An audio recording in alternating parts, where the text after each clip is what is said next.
Chapter 3. Driver Responsibility.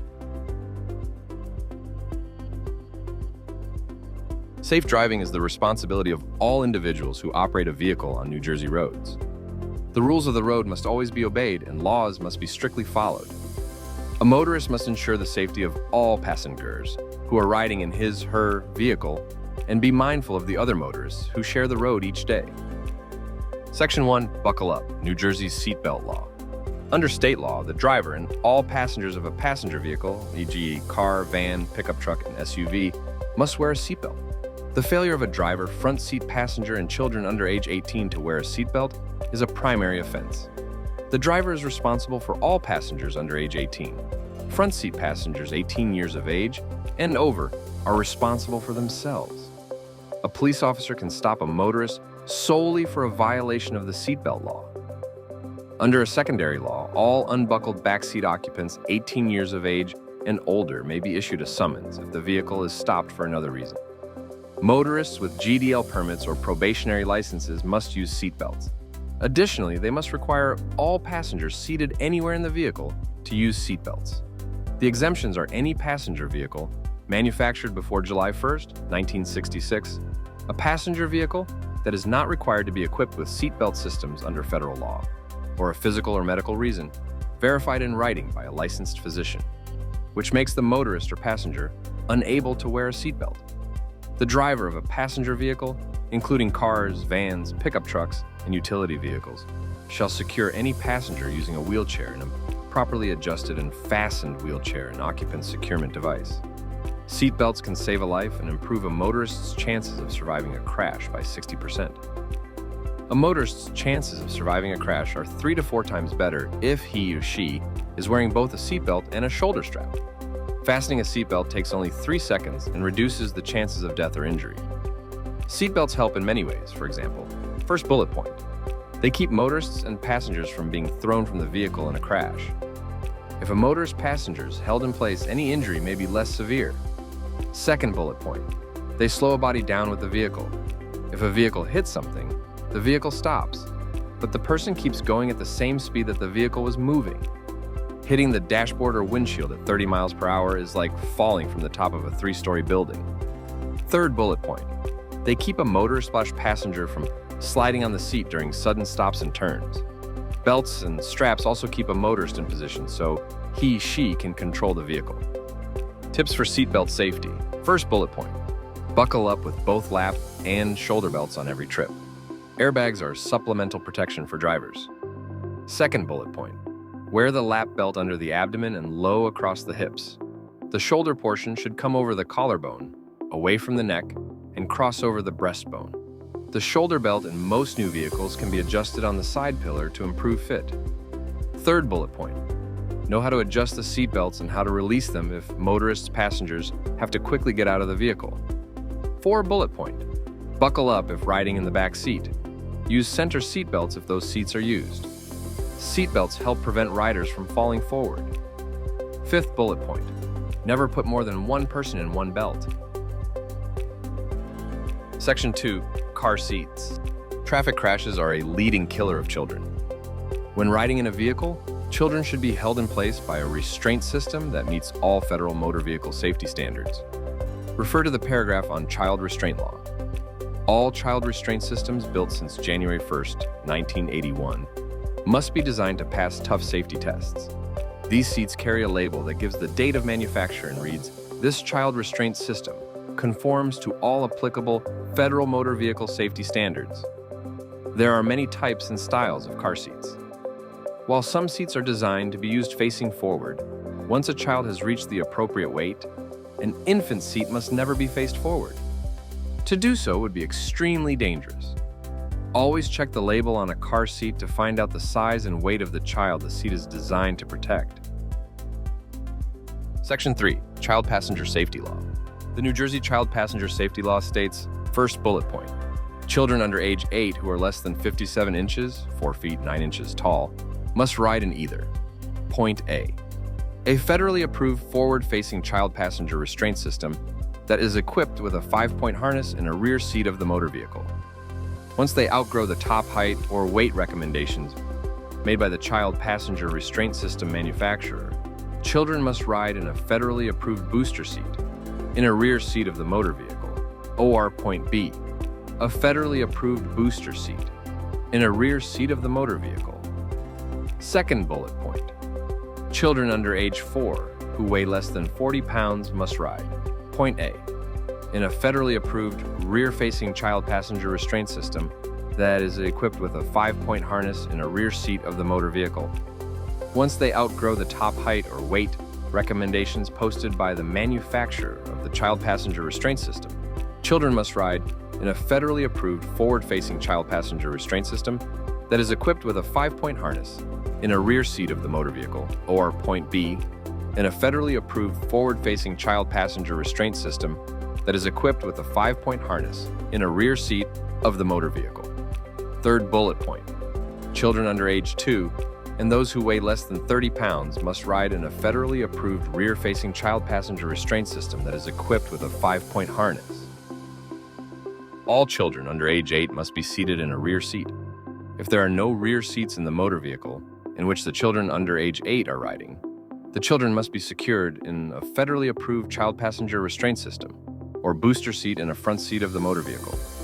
However, children cannot be secured in a rear-facing child passenger restraint system in a front seat of any motor vehicle that is equipped with a passenger side airbag that is not disabled or turned off. Failure to comply with this law can subject a person to a fine of not less than $50 nor more than $75, plus fees and court costs. Note, a person operating an autocycle shall not permit a child to be a passenger in the autocycle if the child would be required to be secured in a child passenger restraint system. Section 4. Airbags. Airbags are standard equipment in almost all new vehicles and are designed to supplement seat belts in frontal crashes. Federal safety standards require that manufacturers equip all new passenger cars and light trucks with airbags. According to the National Highway Traffic Safety Administration, statistics show that from 1987 to 2015, frontal airbags saved 44,869 lives. Airbags inflate at speeds of up to 200 miles per hour to protect adults in a front-end crash. An average-sized adult who is correctly belted is not likely to encounter the airbag until it is fully inflated. When airbags are combined with lap shoulder seat belts, they have saved many adult lives and prevented many injuries in motor vehicle crashes. However, airbags could seriously injure or kill children who are sitting in the front seat. In 1995, the National Highway Traffic Safety Administration allowed cut-off switches in pickup trucks, sports cars, and autos with no back seat. In January 1998, it allowed repair shops and dealers to install the switches in vehicles after the appropriate application was made for people in these or the following categories. First bullet point, driver and passenger side airbags. For individuals with medical conditions when the risks of a deploying airbag exceed the risks of impacting the steering wheel, dashboard, or windshield. Second bullet point, driver side airbags only. For individuals who cannot properly operate the vehicle and keep at least 10 inches between the center of the steering wheel and the center of the breastbone. Third bullet point, passenger side airbags only. For individuals who must place infants in the front seat because the vehicle has no rear seat, e.g. a pickup truck, or the rear seat is too small to hold the child's rear-facing seat, or the motorist must monitor the child's medical condition. For individuals who must place children, 1 to 12 years old, in the front seat because the vehicle has no rear seat, or because the individual must transport more children than can be seated in the rear seat, or because the motorist must monitor the child's medical condition. Children of any age are safest when they are belted properly in the back seat of a vehicle, especially when the vehicle is equipped with a passenger side airbag. Other safety points. First bullet point, always put an infant in a rear-facing infant child safety seat in the back seat of a vehicle with airbags. Second bullet point, always be sure that children 12 years old and younger ride in the back seat of the vehicle. Third bullet point, always make sure everyone is buckled up. A motorist can tell if his/her vehicle has an airbag by the words airbag or the letters SRS, Supplemental Restraint System, or SIR, Supplemental Inflatable Restraint, on the steering wheel and dashboard panel. Manufacturers also may mark the sun visors or the sides of the open door frame with warning labels, or enter a warning in the vehicle's owner's manual. Section 5. Car condition. It is the responsibility of all vehicle owners to ensure that their vehicles are in proper working condition. Always check your vehicle before driving and prevent problems with regular maintenance and care. Backup lights. When driving in reverse, backup lights should be on. These must be checked to make sure they are in working order. Note, it is against New Jersey law to have any backup lights on while a vehicle is moving forward. Brakes. A motorist should be able to brake smoothly and quickly. If the vehicle pulls to one side when it stops, or a motorist feels a taut pedal or hears an unusual squealing or grinding, the brakes must be checked. With conventional disc and drum brakes, a motorist should pump them gently after driving through water to test them and dry them out. If the brakes are hit hard, they could lock up. A motorist should be able to stop within 25 feet at 20 miles per hour. This can be tried in an empty parking lot. Chalk marks can be made on the surface to see if the vehicle can stop within that distance. If a vehicle has an anti-lock braking system, ABS, the brakes can be tested by applying steady pressure to the brake pedal. A motorist should never pump an ABS or jerk the steering wheel when braking. On very soft surfaces such as loose gravel or unpacked snow, an ABS system may lengthen stopping distance. In wet or slippery conditions, a motorist should still drive carefully. Always keep a safe distance from the vehicle in front and maintain a speed consistent with the road conditions. Brake lights. If a vehicle's brake lights are not working, someone may crash into the vehicle from the back. A motorist should have someone help to check the brake lights. Replace broken light covers. They may cause glare that affects the motorist and back. Headlights. Bright and dim lights must work and be properly aligned. A motorist can check them against a garage wall or on parked vehicles.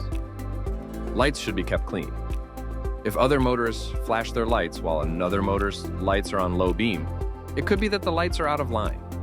Horn. A horn should not be overused, but a motorist should check it often to make sure it works. Use the horn to signal when passing, when coming out of a blind alley, curve, or driveway, or to warn another motorist of a potentially dangerous situation.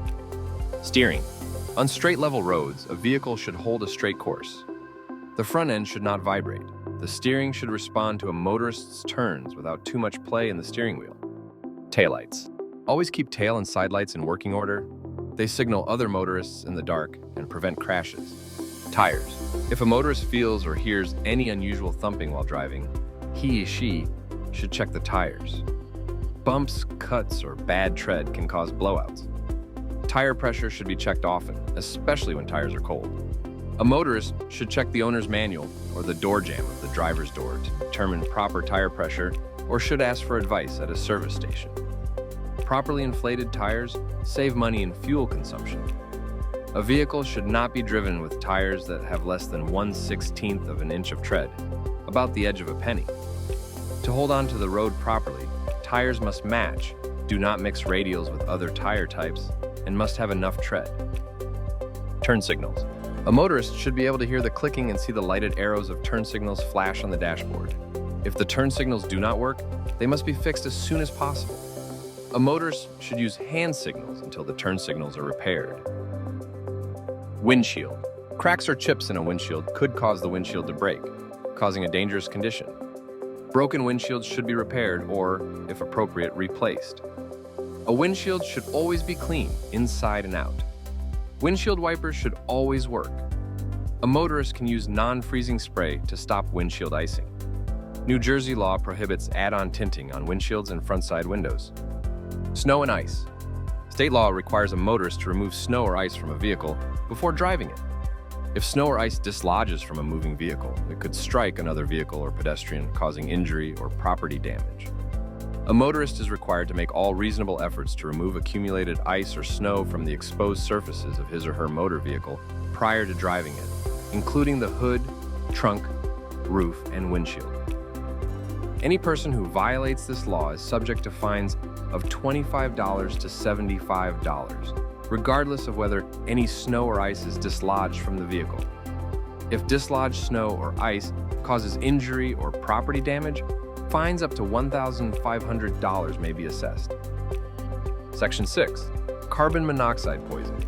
The Rosa-Bonilla Family Act requires the Motor Vehicle Commission to educate motorists about the dangers of carbon monoxide poisoning from motor vehicles and techniques for the safe operation and proper maintenance of a motor vehicle.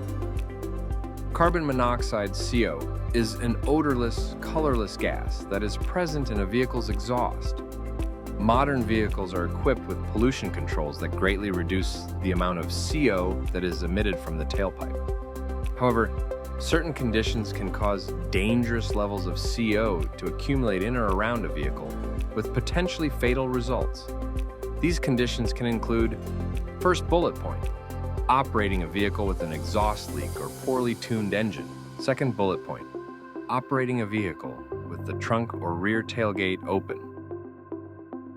Third bullet point, operating a vehicle with holes in the body of the vehicle. Fourth bullet point, idling a vehicle in a garage or confined space, even with the outside garage door open. Fifth bullet point, operating a vehicle with a tailpipe that is blocked by debris, including snow, leaves, or water. Some of the most common symptoms of CO poisoning are listed below. It is important to understand that CO can kill even before any of these symptoms are noticed. Headache, dizziness, loss of consciousness, nausea or vomiting, chest pain, confusion. If you suspect that someone is suffering from CO poisoning, it is important to immediately remove that person from the source of the CO and call 911 for immediate medical attention. If you are in a vehicle, turn off the engine, get out of the vehicle as soon as it is safe to do so, and try to get the victim to breathe fresh air while you wait for help. Section 7. Starting a parked car. Before getting into a vehicle, look both behind it and in front of it. There are blind spots once a motorist is behind the wheel. Children may be there. There also may be bottles, cans, bicycles, or other things that cannot be seen from the driver's seat. Starting checklist. First point, all windows should be clean and nothing should block a motorist's vision. Second point, the seat must be adjusted so a motorist can reach all pedals and controls easily. For most motorists, the seat may be adjusted so he/she is sitting an arm's length from the steering wheel. Third point, inside and outside rear view mirrors should be adjusted. Fourth point, seat belts and shoulder harnesses should be fastened so that they are firm and comfortable. Fifth point, the vehicle should be in park or neutral gear, and the parking brake should be set. Sixth point, doors should be locked. A motorist should keep good posture while driving. The seat should be adjusted so that the motorist can reach the foot pedals easily. The motorist should be comfortable behind the wheel. He or she should not have to strain to reach the gear shift levels, turn signals, or dashboard controls. A motorist is properly positioned when he or she can see clearly and can glance to the rear. If a motorist wears glasses, he or she should adjust them. More than 95% of the information a motorist needs is visual. To fight glare at night, colored lenses should be avoided as they distort color. Anti-reflective coatings should be used on lenses. This image illustrates the concept of blind spots while driving. Here's a breakdown. Blind areas. These are areas around the vehicle that cannot be seen directly by the driver using mirrors. Vehicles in these zones are not visible unless the driver physically turns their head to check. Left side mirror. Vision. This shows the range visible to the driver through the left side mirror. It helps detect vehicles approaching from the rear on the left side. Right side mirror vision. This indicates the range visible through the right side mirror. It covers the area to the rear and side of the vehicle on the right. Rear view mirror vision. This area is visible to the driver using the interior rear view mirror. It shows vehicles directly behind the car. Forward vision area. This represents the direct line of sight ahead of the driver, typically through the windshield. This will help eliminate internal reflections in eyeglasses and may help night driving. A motorist should have an eye checkup every 2 years. As a motorist ages, visual clarity declines and peripheral vision becomes less distinct. For example, a 60-year-old perceives light about a third, as well as a 20-year-old. Inside and outside mirrors should be adjusted to reduce blind spots. These are areas where a motorist cannot see behind his or her vehicle on both sides through the mirror. A motorist can check this by turning his or her head. The outside mirror should be adjusted so that the motorist can see the tip of the driver's side front door handle in the lower right of the mirror. This will allow the motorist to see part of the lanes of traffic to the left and rear the vehicle. After starting the engine, a motorist should make sure his or her path is clear by turning and looking back. A motorist should not depend on rear-view mirrors. A motorist must also be sure to check for pedestrians and less conspicuous vehicles, such as bicycles and mopeds. A motorist should give the proper signal and drive with caution. When on the road, a motorist can check the vehicle's mirrors by letting a vehicle pass on the left. As the passing vehicle disappears from the inside rear view mirror, a motorist should be able to see its front bumper in the outside rear view mirror. Idling your vehicle. New Jersey law requires all motorists to restrict vehicle idling to 3 minutes or less. Idling more than 3 minutes is unnecessary and harmful to your vehicle and your health. Vehicle and property owners face fines of $250 to $1,000 for each violation of this law. There are some specific situations in which a vehicle may idle for an extended time, such as when stuck in traffic or at drive-through establishments. So do not forget, idling stinks and it's against the law. Turn the key and be idle-free. Section 8. Steering. Hand position. A motorist's grip on the steering wheel is important. The steering wheel can be thought of as the face of a clock. For normal driving, a motorist should grip the steering wheel by the outside rim at the 9 and 3 o'clock positions, keeping his or her thumbs along the face of the wheel. Gripping the steering wheel as described diminishes the risk of hand, wrist, or arm injury if the airbag is deployed. A motorist should never turn the wheel while gripping it from the inside of the rim, hand facing inward. The steering wheel should be held firmly but not too tight, as steady as possible as the vehicle's speed increases. Both hands should always be kept on the wheel, except when shifting gears or giving hand signals. This image shows the recommended hand position for driving, 9 and 3 o'clock position, highlighted in green. Why 9 and 3 o'clock position? First point, better steering control and balance. Second point, keeps hands clear of airbags during deployment. Third point, reduces fatigue on long drives. The motorist should keep the vehicle in the center of the lane that it is traveling. On a 2-lane road with traffic coming toward the vehicle, the motorist should keep to the right. Once a motorist feels how the vehicle reacts to steering, he or she will be ready to practice turning, parking, and other movements. It takes practice to get the feel of steering. If the vehicle has anti-lock brakes, ABS, the motorist should never violently jerk the steering wheel while braking. See previous section, brakes, and following section, proper braking. Hand-over-hand steering. Hand-over-hand steering permits a motorist to make steering adjustments ranging from very minor up to a half turn of the wheel while keeping both hands on the wheel. If turning through a slight curve, both hands will typically retain their original grip on the wheel, making only slight finger or wrist adjustments as necessary to maintain the path of travel. However, when moving through a turn, the hands may move as much as 165 degrees. The motorist initiates the turn by pushing the wheel up from the 9 or 3 o'clock position toward 12 o'clock, and the opposite hand crosses over and down to the 9 or 3 o'clock position, as appropriate to provide input or to stabilize steering. The original hand then returns to the original start position of 9 or 3 o'clock. The process is reversed to return to a straight path, or the wheel can be allowed to slip through the fingers, controlled slipping, to straighten when coming out of a turn, while both hands are always on the wheel to adjust as necessary. Hand-over-hand steering is particularly well suited for precision maneuvers, steering through curves, intersection entry and exit, and skid recovery. Section 9. Stopping distances. There is no simple way to tell exactly how long it will take a vehicle to stop at a certain speed. Stopping distance depends on motorist reaction time, weather and visibility conditions, vehicle weight, brake conditions, condition and type of tires, roadway conditions, and speed. One point is sure: the faster a vehicle is going, the longer it will take it to stop. When a motorist must stop quickly, speed can be the difference between life and death. This table shows stopping distances at various speeds, combining reaction distance and braking distance. Reaction distance means the distance traveled while the driver reacts. Braking distance means the distance needed to stop after braking begins. Key takeaway: higher speeds greatly increase stopping distances, requiring more space to stop safely. A vehicle travels 88 feet per second at 60 miles. Most motorists, under most traffic conditions, have a typical reaction time of 3/4 of a second. Deceleration is approximately 14 feet per second. See Chapter 4 for more information on stopping. and Chapter 5 for information about following distances and stopping at night. Section 10, proper braking. The use of brakes may seem simple, but it is not. A motorist should know the type of braking system that his or her vehicle uses. It could be a conventional drum and disc brake system or an anti-lock braking system, ABS. Whether the vehicle is front or rear-wheel drive does not determine proper braking. Many new motorists make the common mistake of slamming on the brake pedal, even if there is no emergency. The vehicle will jerk to a stop quickly and wear out brakes and tires. Steady, gentle pressure should be applied to the brake to bring the vehicle to a controlled stop. With an ABS, a motorist should not pump the brakes or violently jerk the wheel.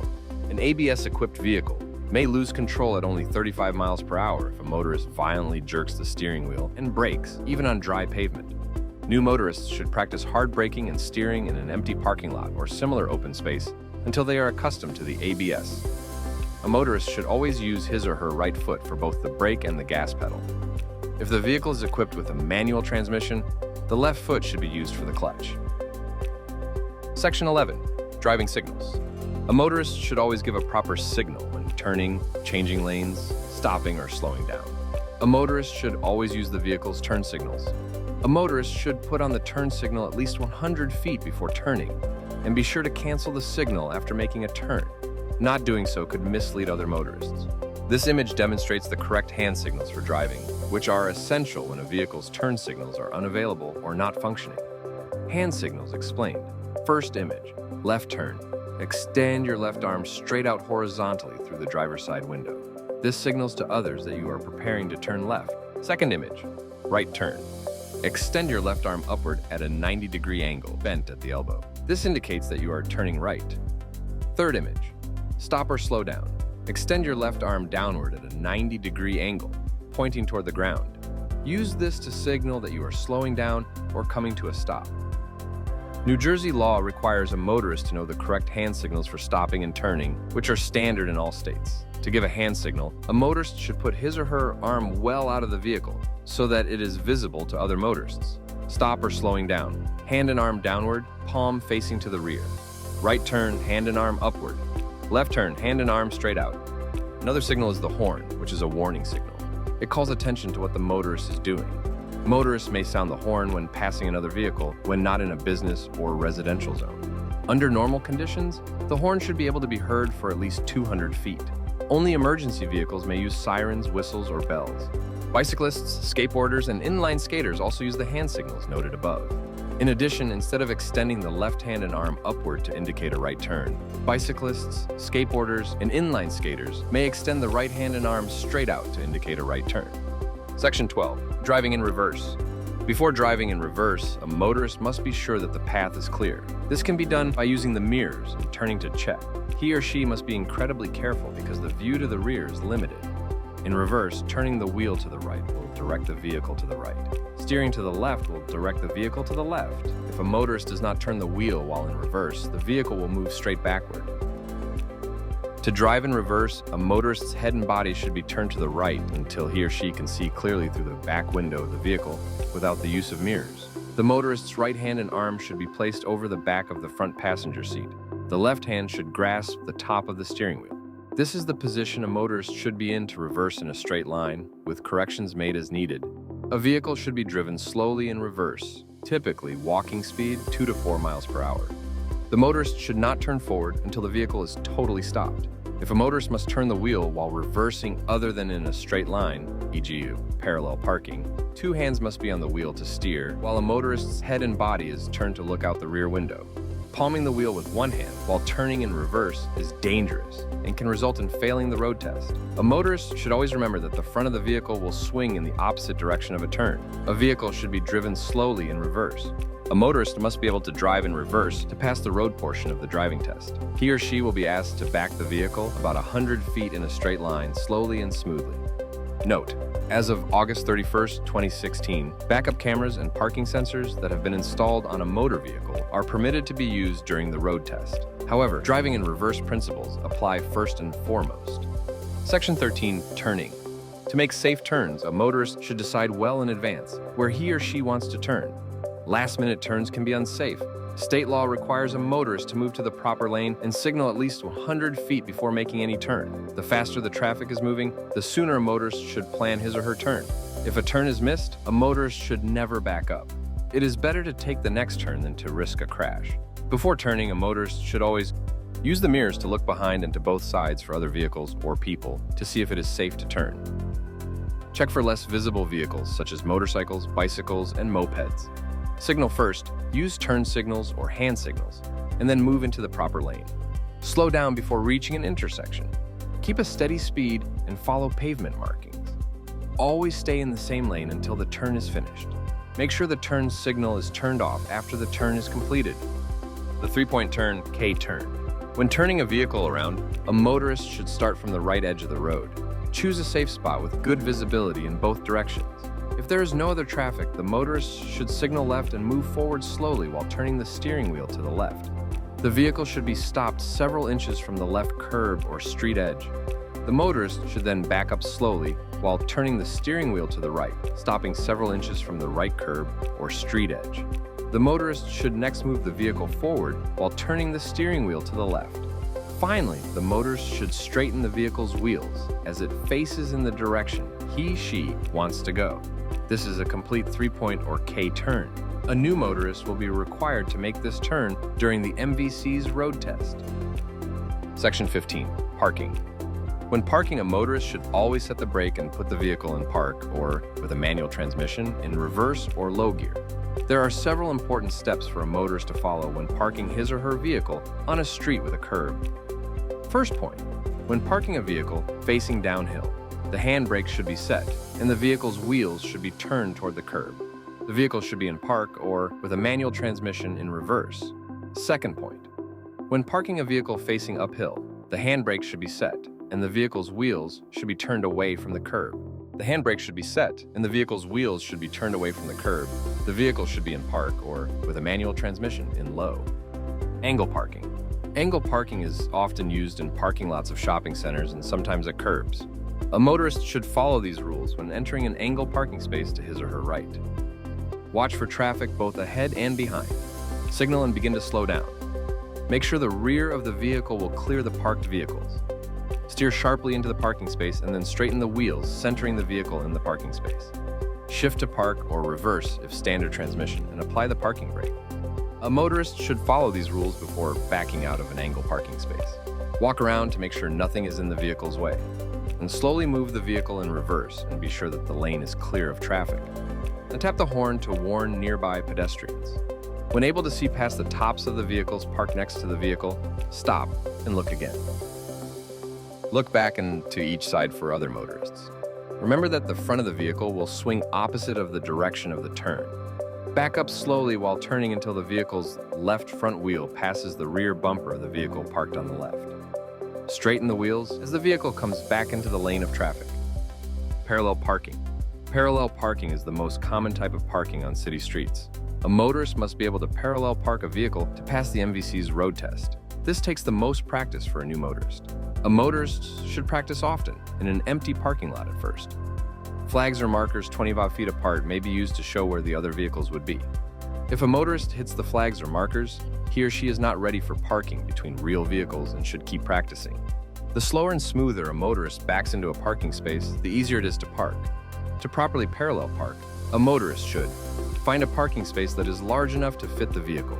Signal for a stop and signal to the right to alert motorists that the vehicle will back up to the right. Pull up alongside parallel about 2 to 4 feet from the vehicle in front. Turn and check to see that the way is clear behind the vehicle before backing up. Turn his or her body to look out the rear window of the vehicle. Begin backing up slowly for about 2 feet and turn the steering wheel all the way to the right. When the front of the vehicle has cleared the rear bumper of the vehicle in front, stop and check the angle. Make sure the right back wheel has not hit the curb. Turn the steering wheel all the way to the left while beginning to back up slowly. Make sure the vehicle can clear its back bumper. When the vehicle is in line, stop. Be sure not to hit the vehicle in back. Turn the vehicle's wheels straight and drive to the center of the parking space. The vehicle's tires should be no more than 6 inches from the curb. This sequence of images demonstrates the correct steps for parallel parking. Step 1. Position your vehicle. Align your vehicle parallel to the car in front of the parking space, leaving about 2-3 feet of distance between the vehicles. Shift your car into reverse gear and signal your intent to park using your turn signal. Step 2. Begin reversing and turn. Slowly reverse while turning your steering wheel sharply toward the curb. Keep an eye on the car behind you and your mirrors for clearance. Step 3. Straighten the wheels. Once your vehicle is at a 45-degree angle to the curb, straighten the steering wheel. Continue reversing slowly, ensuring you don't hit the car behind you. Step 4. Adjust and align. Turn your steering wheel sharply in the opposite direction to bring your vehicle parallel to the curb. Stop when you are aligned with the curb. Final check. Shift into park and ensure your vehicle is centered between the front and rear vehicles. Always check surroundings to ensure your vehicle is properly positioned and clear of other cars. Being a responsible driver is not just about following the rules. It's about making choices that ensure the safety of everyone on the road. From wearing your seatbelt and understanding proper car maintenance to mastering skills like signaling, turning, and parking, each action you take behind the wheel has an impact. Remember, driving is a privilege that comes with serious responsibility. Stay focused, drive safely, and always be prepared for the unexpected. Thank you for watching, and let's make the roads safer together.